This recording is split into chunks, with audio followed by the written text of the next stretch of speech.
같이 좌우 인사 한번 하시겠습니다. 하나님이 당신을 사랑하십니다. 네, 할렐루야. 여러분, 하나님이 여러분을 사랑하시는 것을 믿으십니까? 믿으시기를 주 예수님의 이름으로 축원합니다. 그게 왜 중요해요? 그래야 자존감 있는 사람이 되는 거예요. 자존심 센 사람이 되는 거예요. 그게 뭐냐면, 자존심이 뭐냐면, 어떤 분은 이렇게 해석하더라고요. 잘난 척하는 마음이 자존심이래요. 내가 어떤 사람들이 이제 뭐라고 그럴 때, 내가 누군 줄 알아? 이런 사람들. 이게 자존심이라는 거예요. 이게.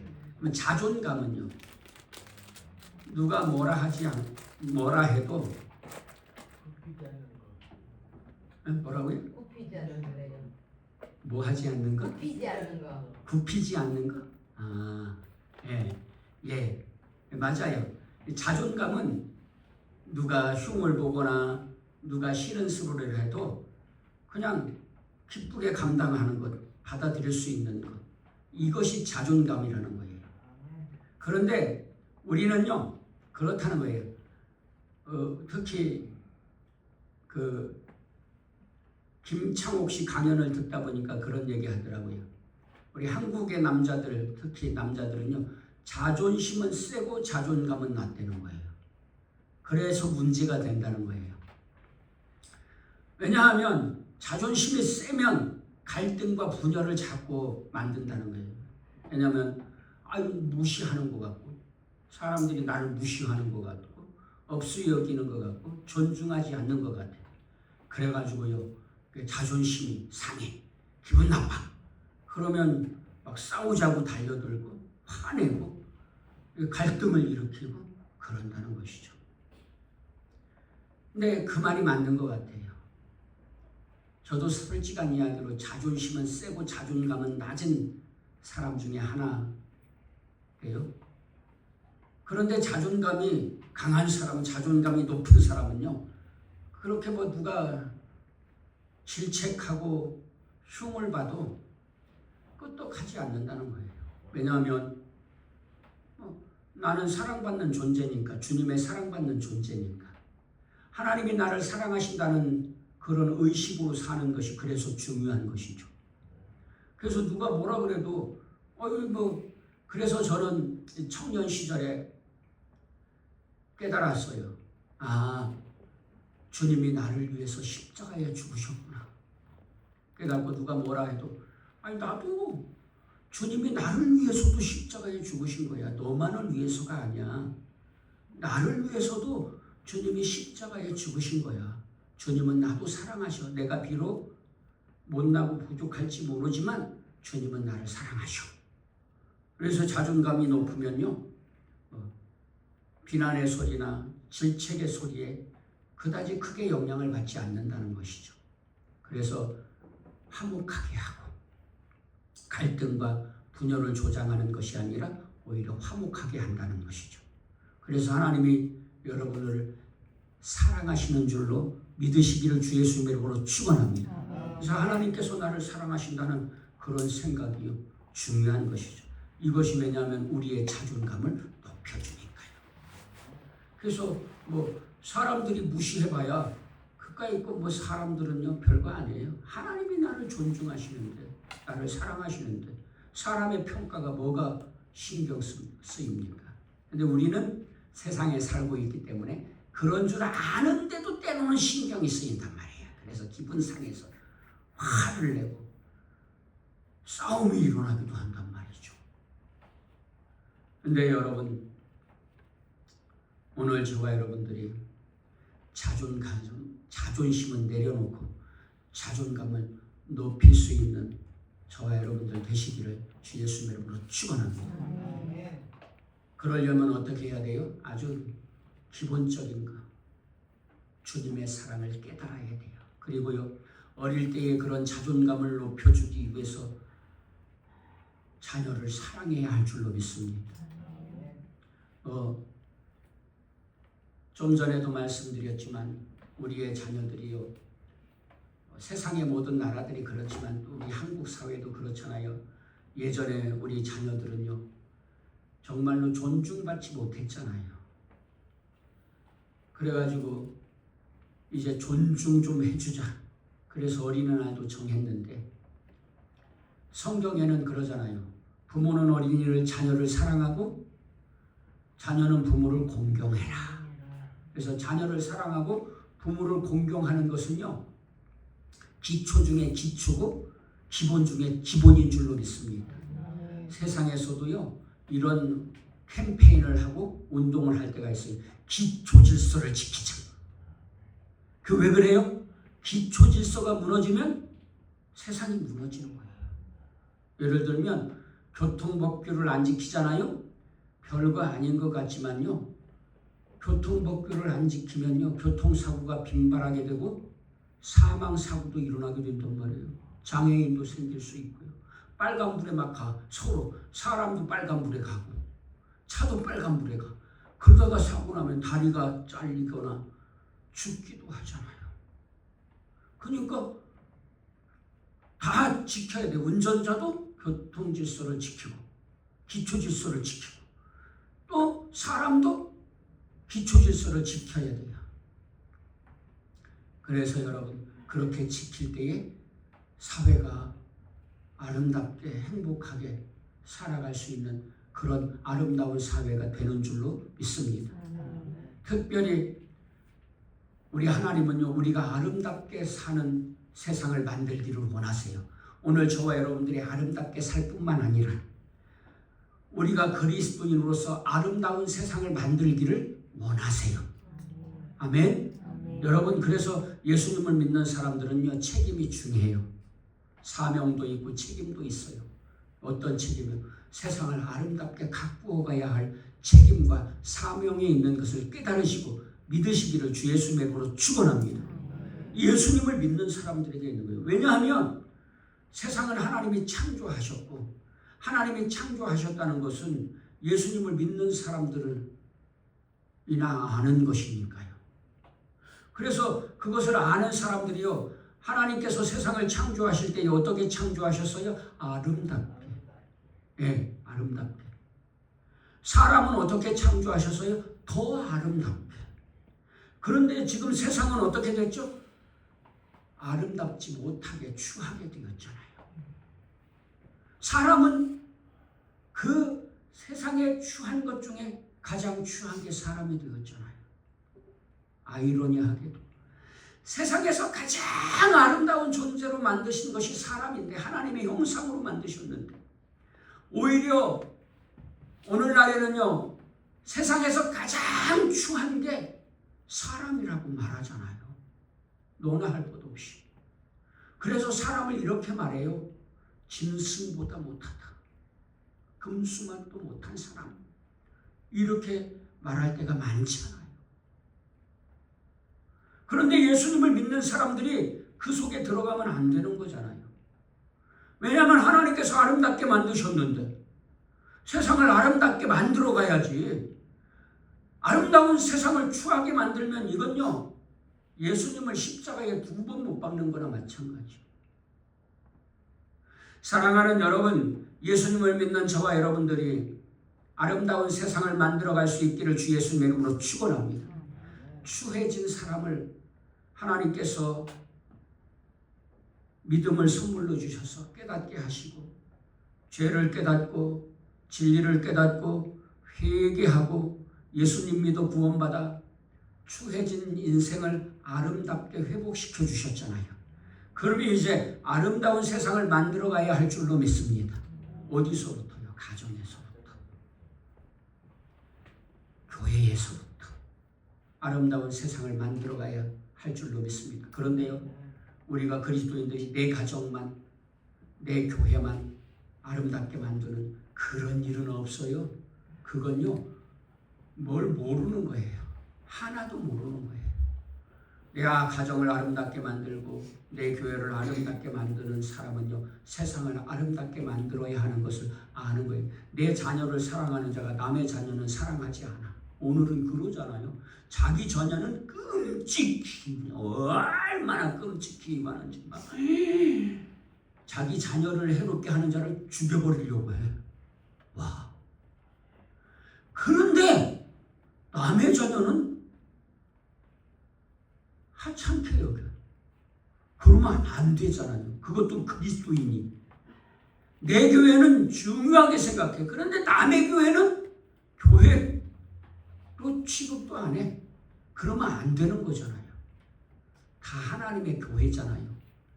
그래서 우리가요, 우리 가정을 아름답게, 우리 교회를 아름답게 만들어가고 세상을 아름답게 만들어가면요, 천국이 확장될 거잖아요. 그러면 세상이 천국이 되는 거잖아요. 아멘? 그래서 하나님은요, 세상을 천국으로 만들기를 원하세요. 아멘? 믿으십니까? 믿으시기를 주 예수 이름으로 축원합니다. 그래서요, 우리가 행복하게 살기를 원하세요. 왜냐하면 그래야 행복하니까. 그래서요, 여러분, 우리의 가정을 아름답게 만드는데 어떻게 해야 아름답게 만들 수 있어요? 자녀를 사랑하고 부모를 공경해야 하죠. 아멘.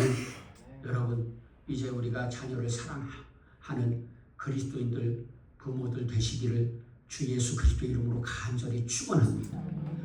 그런데 우리는 자녀를 사랑한다고 하면서 자기 소유물로 여겨요. 자기 욕심을 채우는 도구로 여긴단 말이에요.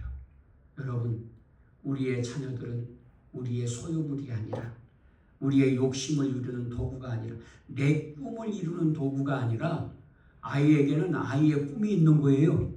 자녀에게는 자녀의 꿈이 있고, 그 자녀는 그 꿈을 이루어야지, 내 꿈을 이루는 도구는 또 삼으면 안 되는 줄로 믿습니다. 우리는요, 너의 의견을 존중해, 너의 꿈을 위해서 살아. 그러면서 은근슬쩍 그런다니까, 그래도 좀 서울대학쯤은 가야 되지 않겠냐? 누구를 위해서요? 내 욕심을. 내 욕심이지 자녀의 꿈이 아니잖아요. 우리는 그렇게 자기의 도구로 은근슬쩍 삼는다니까요.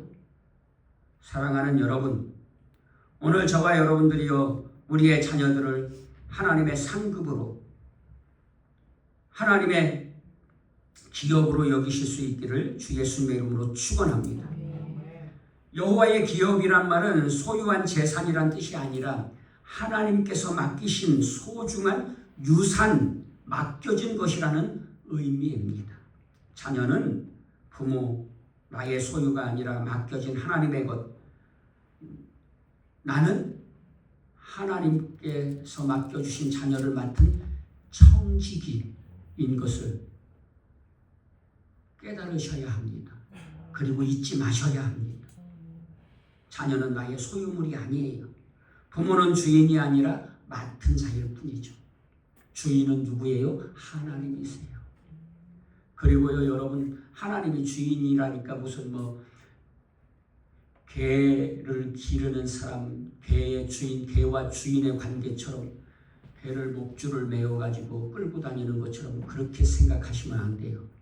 우리 하나님은요, 주인이신데 그런 개와 사람의 관계처럼 그런 주인이 아니에요. 우리 하나님은요, 정말 좋으신 주님인 줄로 믿습니다. 주인인 줄로. 우리에게 해로운 것 하나도 안 하시고 우리에게 좋은 것만 주시는 주인이신 줄로 믿습니다. 우리 하나님은요, 우리가 정말 행복하기를 원하시고요, 우리가 정말 사랑받기를 원하시고요, 우리가 정말 아름답기를 원하시는 주인이신 줄로 믿습니다.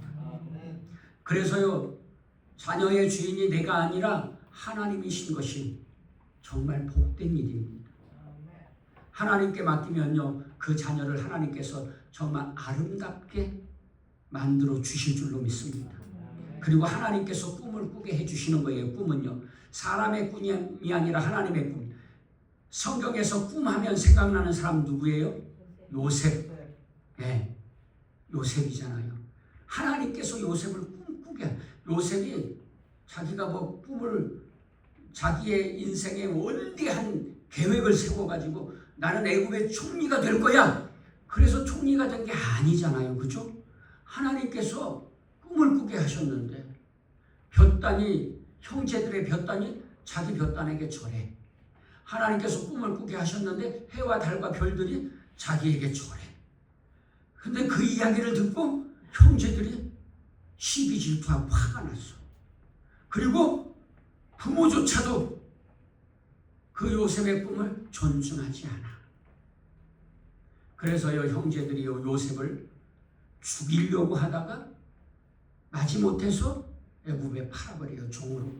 그런데 하나님께서 어떻게 하셨어요? 그 꿈을 이루게 하셔서 애굽의 총리가 되게 해주신 줄로 믿습니다.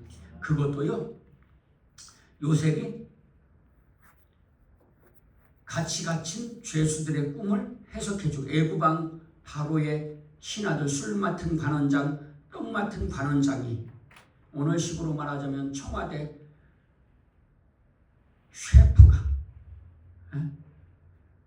또 이렇게 죄를 지어가지고 반역을 해가지고 감옥에 갇혔는데 꿈을 꾸었는데 그 꿈을 해석해주고, 그것을 통해서 또 바로 왕이 꿈을 꾸었는데 요셉이 그것을 해석해줘요. 그래가지고 요셉을 애굽의 총리로 삼아가지고 애굽을 다스리게 하잖아요. 그래서 하나님께서 꿈을 꾸게 하시고 요셉에게 꿈도 해몽할 수 있도록 지혜를 주시고, 요셉을 그 꿈을 이루도록 총리가 되게 해주신 분이 하나님이신 줄로 믿습니다. 꿈을 꾸게 하신 분이 누구예요? 하나님이시고, 그 꿈을 이루신 분이 누구예요? 하나님이세요. 오늘 우리의 자녀들도 우리의 꿈, 자녀들의 꿈이 아니라 하나님께서 꾸게 하시는 꿈은 다르다니까요. 인간의 꿈, 계획, 내가 사장이 될 거야, 내가 뭐 대통령이 될 거야, 그런 게 아니라 믿음 안에서, 말씀 안에서 기도하면서 살 때에 하나님께서 그 자녀에게 꿈을 꾸게 해주시는 줄로 믿습니다. 그러면 그 꿈은 반드시 하나님이 이루어 주시는 줄로 믿습니다. 아멘. 그래서요, 자녀는 우리의 소유물이 아니란 말입니다. 그래서 우리가 자녀들을 내 소유물처럼 내 욕심을 채우는 도구로, 내 꿈을 이루는 그런 대리자로 이렇게 생각하면 안 되고, 하나님께서 맡기신 선물이다, 상급이다, 기업이다 생각하시고 자녀들을 하나님의 뜻대로 양육할 수 있는 믿음의 부모들 되시기를 주 예수님의 이름으로 축원합니다. 태의 열매는 하나님의 상급입니다. 상급이란 말은 자녀가 하나님께서 주신 복이고 선물이라는 것입니다. 때로는요, 어떤 자녀는 지능이 낮을 수도 있어요. IQ가. 어떤 자녀는요, IQ가 높을 수가 있어요. 한 번 들은 건 잊지를 않아. 뭐 기억력이 얼마나 좋은지요. 한 번 보고 들은 것은 잊지를 않아. 너무 부럽더라고요. 그런데요, 그런 소위 말하는 세상에서 말하는 천재, IQ가 막 180 이렇게 되는 사람들, 이상 되는 사람들, 이런 사람들도 있을 수 있지만 어떤 경우에는 IQ가 100 이하일 수도 있어요. 그런데 여러분, IQ가 180 이상이라고 다 잘 되는 거 아니잖아요. IQ가 100 이하라고 다 잘못되는 거 아니잖아요. 여러분, 그런 게 중요한 게 아니에요. 우리 하나님은요, 공평하신 하나님이에요. IQ로 우리 자녀를 바라보지 않았어요. 세상은, 어떤 분은 이렇게 말하잖아요. 이 빌어먹을 세상, 성적순으로 줄 세우는 이놈, 왜 빌어먹을 세상 이러잖아요. 세상은 성적순으로, 대학순으로, 소위 서울대, 고려대, 연세대, 아니면 취급을 안 해요. 근데요, 우리나라 서울대학은요, 세계 100대 서울대학 중에 간신히 낄까 말까 한데요. 여러분, 그런데 우리 하나님은요, 그런 것으로 자녀를 보지 않으세요. 우리 하나님은요, 오히려요, 누구를 위해서 오셨다고 합니까? 주님을 누구를 위해서 보내주셨어요? 낮고 천한 사람들, 죄인들, 세리들. 여러분, 정말로 종들, 못 배운 사람들, 이런 사람들을 위해서 오셨다고 하잖아요. 그런데 우리는요, 심지어 우리의 자녀를 대할 때에도요, 성적으로 자녀를 평가한다니까요. 저는 그런 점에서 참 떳떳하다고 생각해요. 왜냐하면 저는 우리 아이들 어릴 때부터 그런 거 개의치 않았어요. 예수님을 믿는 사람들이 그런 것으로 자녀를 평가하면 안 되잖아요. 우리의 자녀들을, 그러면요 결국 우리 자녀를 그렇게 평가하면 세상을 그렇게 보고 있다는 거잖아요. 그러면 줄 세우게 하는 거잖아요, 우리가. 그런데 주님은요, 낮은 대로 임하셨고 우리에게도 낮은 대로 임하라고 하세요. 왜 그런 줄 아세요? 그래야 행복한 세상을 만드니까요. 여러분, 여러 차례 말씀드렸지만 이런 동화가 이야기가 있잖아요. 호랑이와 토끼가 같이 살아. 그러면 누가 양보해야 할까요? 호랑이와 토끼가 같이 살면 누가 양보해야 할까요? 호랑이가 양보해야죠. 토끼는 뭐 양보할 게 있나요? 힘도 없고 주도권도 없어. 호랑이는 토끼를 잡아먹을 수도 있지만 토끼는 반항할 수도 없어요. 힘의 차이가 이건 뭐 감당이 안 돼요.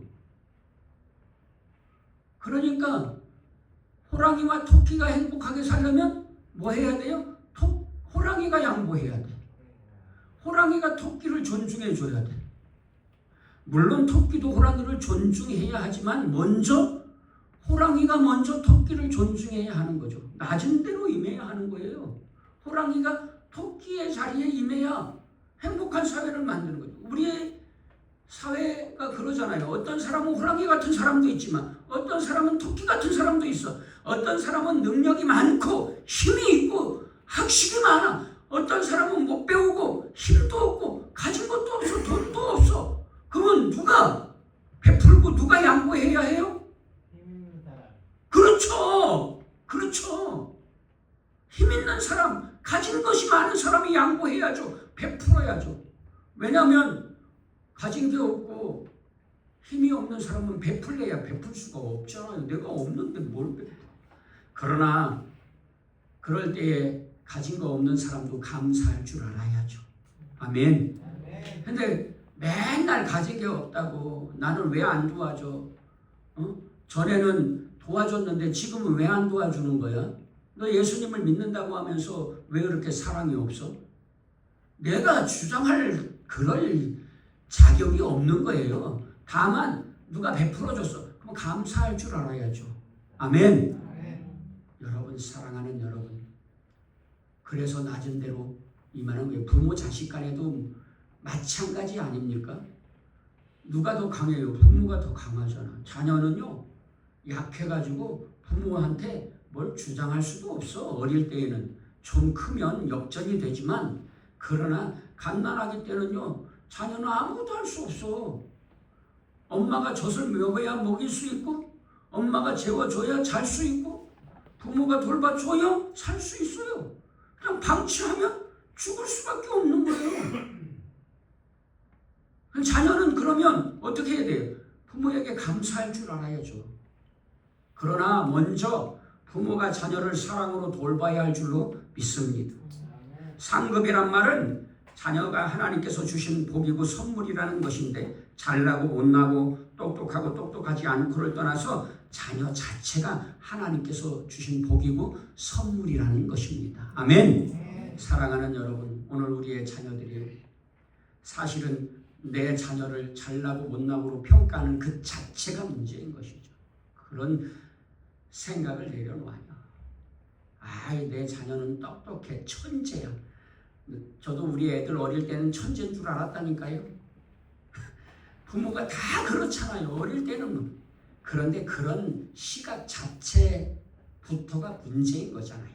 그러면요, 자녀가 태어난 그 존재 자체로 하나님의 선물이고 상급인 줄로 알고 기뻐하고 감사할 줄 알아야 할 줄로 믿습니다. 이것이 그리스도인의 부모 참된 성경에서 말하는 주님이 말씀하시는 참된 부모의 자격이라는 것입니다. 그렇게 말씀을 해주셔도 머리로는 알아도 잘 안 되지만 왜냐면요 사람이 욕심이 있는 존재라. 그래서요 이놈의 욕심이 문제인 거예요. 욕심이 잉태하면 죄를 낳고 죄가 장성하면 사망에 이르게 된다. 이 욕심이요 이 아담과 하와가 범죄한 후에 사람은 이 욕심 때문에 망하는 거잖아요. 그래서요 내 자녀임에도 불구하고 하나님의 선물이고 상임에도 불구하고 사람의 욕심으로 자녀를 바라본다니까요. 그래가지고 자녀가 그냥 막 똑똑해서 서울대 가면 와 서울대 안 가면 괜찮아 그러면서 속으로는 아이 자랑도 못하겠네 그러잖아요. 그러잖아요.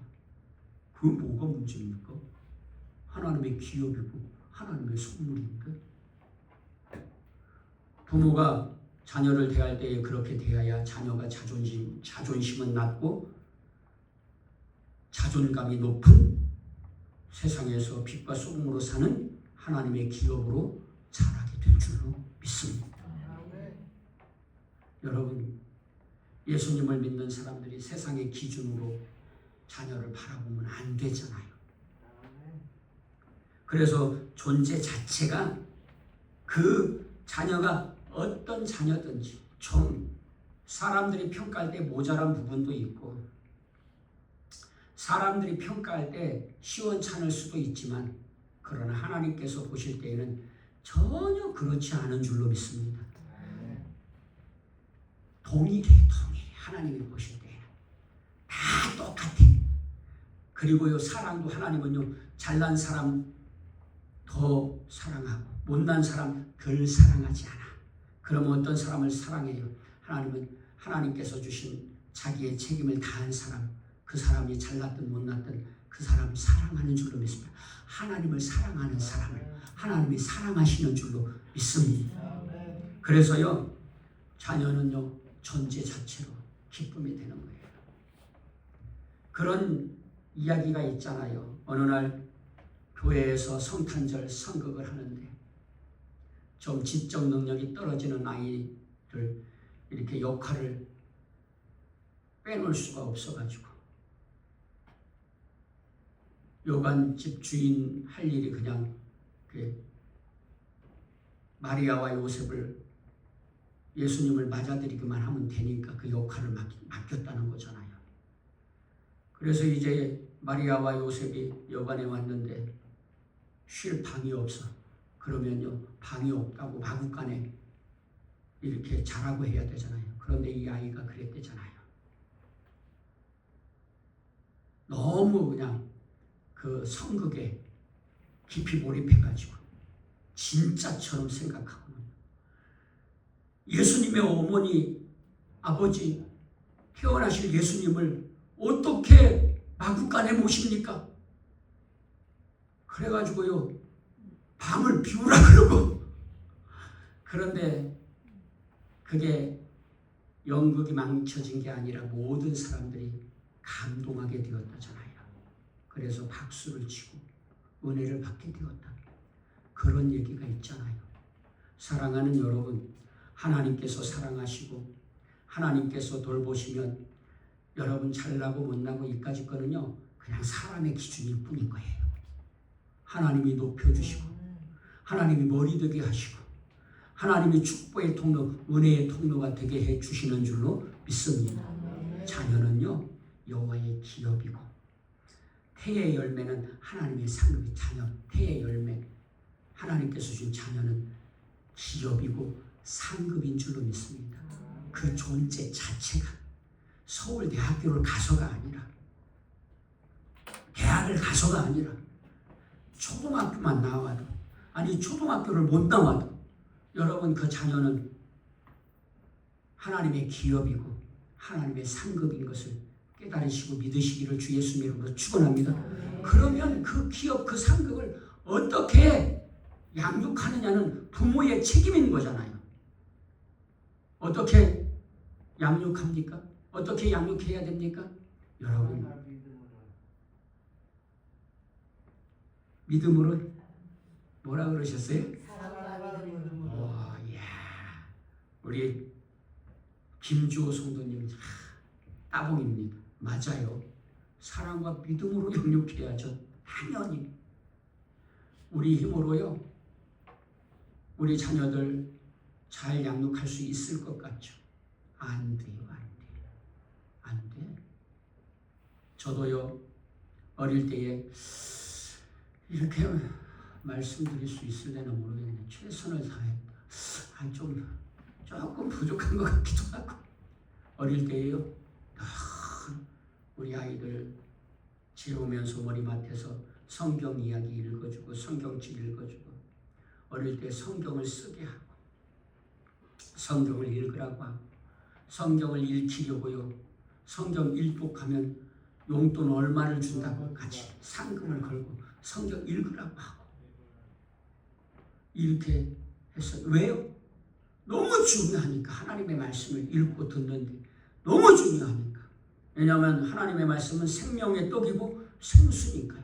하나님의 말씀은 읽으면요, 생명을 얻고 능력을 얻으니까요, 지혜를 얻으니까요. 그래서 성경 읽으라. 지금도 얼마나 강조하는지 몰라요. 성경 읽으라고. 우리 성도님들에게도 강조하죠. 우리 아이들에게도요, 이제 성인이 되어서도 성경 읽으라고 수시로 말해요. 성경은 읽고 있냐? 성경 좀 읽어라. 왜요? 너무 중요하니까. 너무너무나 중요하니까. 최고로 중요하니까. 성경 읽는 자녀는요, 잘못될 수가 없어요. 왜냐하면 하나님께서 그 말씀이 능력이 되게 하시니까요. 하나님의 말씀은요, 좌우에 널선 검 같아서요, 영과 혼과 관절과 골수를 찔러 쪼개고도 남고, 하나님의 말씀은 능력이 있어 생명을 구하는 말씀이기 때문에요. 그렇게 최선을 다해서 가르쳐도요, 그대로 자랍니까? 왜냐하면 자녀가 인격적인 존재이기 때문에 안 돼요, 안 돼. 자기 생각들이 굳어지면요, 이제 부모의 말보다 자기 생각이 더 옳다고 생각할 때가 와요. 금방 와요. 그래가지고요, 예전에는 뭐 초등학교 때까지만 해도 부모의 지도를 그래도 비교적 잘 받았던 것 같은데, 지금은요, 초등학교 고학년만 돼도요, 지가 부모보다 더 똑똑한 줄 안다니까요. 안 돼, 안 돼. 그러니 여러분, 하나님께 맡겨야 할 줄로 믿습니다. 쉬지 말고 자녀를 위해서 기도하고요. 늘 기도할 때에 그러잖아요. 자녀들을 위해서 기도하십시오. 그러지 않습니까? 제가 사랑하는 여러분, 우리 자녀들을 맡겨진 생명으로, 하나님께서 맡겨주신 기업으로, 상급으로 대하고, 기쁨으로 대하고, 뭘 외적인 조건으로 자녀를 평가하지 마시고, 하나님께 맡기고 기도로 양육하고 믿음과 사랑으로 진리로 균형 있게 가르치는 믿음의 부모들 되시기를 주 예수님의 이름으로 축원합니다. 예를 들면 우리 자녀들이요, 자라면서 인격이 형성되면서 잘못된 그런 인격이 형성돼가지고요, 나는 동성애자야, 이럴 때 어떡할 거예요? 만약에 내 자녀가 동성애자라고 고백하면 어떻게 해요? 저는 먼저 그런 말씀 드리고 싶어요. 어릴 때부터 말씀으로 배운 자녀, 인격적으로 양육받은 자녀는 그런 일 없으리라고 생각해요. 그런데 혹시라도 나중에 커서 그렇게 되면 어떻게 될 거예요? 자녀를 존중해야지. 인정하고 받아들여야 돼. 그건요, 하나님이 원하시는 게 아니란 말이에요. 여러분, 우리의 자녀들을 양육할 때에 잘 가르치고 인격적으로 대하고 사랑으로 대해야 되지만 여러분 하나님의 기준으로 말씀의 기준으로 가르치고 양육하고 훈계해야 할 줄로 믿습니다. 모든 성경은 하나님의 감동으로 된 것으로 교훈과 책망과 바르게 함과 의로 교육하기에 유익하다 그러고요. 잠언 같은 데 보면 자녀들이 잘못하면요 채찍으로 때리래요. 그래서 바로잡는 것이 중요하답니다. 왜냐하면 사람이기 때문에 자녀들이 아무리 좋은 말씀으로 양육받아도 잘못할 수 있잖아요. 잘못하지 않는 사람이 어디 있어요. 다 잘못하죠. 그럴 때에는요 부모가 사랑으로 훈계도 해야죠. 성경에 보니까 그 가문이 망한 가문이 있어요. 어떤 가문이? 엘리 제사장의 가문. 엘리 제사장의 가문이 망했는데요. 그 이유가 뭐예요? 그 자녀들 엘리 제사장의 옛날 구약 시대에는요 제사장이 이제 세습이 되잖아요. 그래가지고 제사장의 자녀는 제사장이 돼. 그런데 이 자녀들이요 악을 행해. 하나님께 드려질 제물을 하나님께 드리기도 전에 제사하기도 전에 고기 다 건져 먹고 삶아서 좋은 것 지들이 다 차지하고. 그런데 엘리 제사장이 그렇게 하지 말라고 안 한 게 아니에요. 야야 그러면 안 돼. 하지 마라. 그런데요 엄하게 훈계하지를 않았어요. 하나님께서 뭐라고 말씀하세요? 엘리 제사장에게 네가 너의 자녀들보다 나보다 너의 자녀를 더 사랑해서 너의 가문이 망해. 심판받아. 그래서 엘리 제사장의 자녀들이 전쟁 중에 다 죽고 그 소식을 듣고 이제 막 법궤가 뺏겼다는 소식을 듣고 엘리 제사장이 뒤로 넘어가서 비대했는데 넘어가자 목이 부러져서 죽어버렸어요.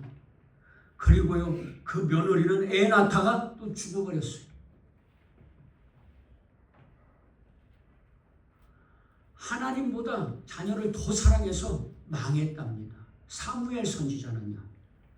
사무엘 선지자는 얼마나 훌륭한 선지자입니까? 충성된 종이잖아요.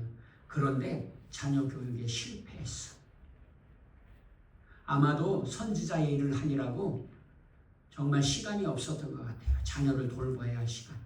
그리고 그 이유 중에 어릴 때부터 부모와 떨어져서 성전에서 살았기 때문에 부모가 자녀를 어떻게 대해야 하는지를 사무엘 선지자가 그렇게 훌륭하지만 그런 거 잘 몰랐었나 봐요. 그래가지고요 자녀를 아마도 방치했던 것 같아요. 그래가지고요 사무엘 선지자의 자녀들도 엘리 제사장의 자녀들처럼 악을 행해 하나님 앞에. 그래서 망했어요. 그 사무엘 선지자의 자녀들 다 죽어버렸잖아요. 심판받았어. 여러분 우리가 착각하고 오해하는 것이 있는데요. 우리의 기준이 아니에요. 자녀를 양육할 때에도 하나님의 기준으로 그 기준인 하나님의 말씀으로 양육해야 할 줄로 믿습니다. 그리고 그렇게 해도 안 돼. 이게 안 된다니까요. 사람이요. 우리 자녀를 책임 못 진다니까요. 하나님께 맡겨야 할 줄로 믿습니다. 어떻게 맡겨요? 기도밖에 없어요. 기도. 쉬지 말고 자녀를 위해서 기도하시기를 주 예수 이름으로 축원합니다. 그럴 때에 여러분 우리의 자녀들을 하나님께서 책임져 주셔서 빛과 소금으로 살아갈 수 있는 그런 자녀들 되게 해 주시는 줄로 믿습니다. 왜 이 말씀을 주셨어요? 자자손손 복을 누리고 세상을 아름답게 만들어가라고. 왜냐하면 부모가 자녀를 존중하면 그 자녀도 그 자녀를 존중할 거잖아요. 사랑할 거잖아요.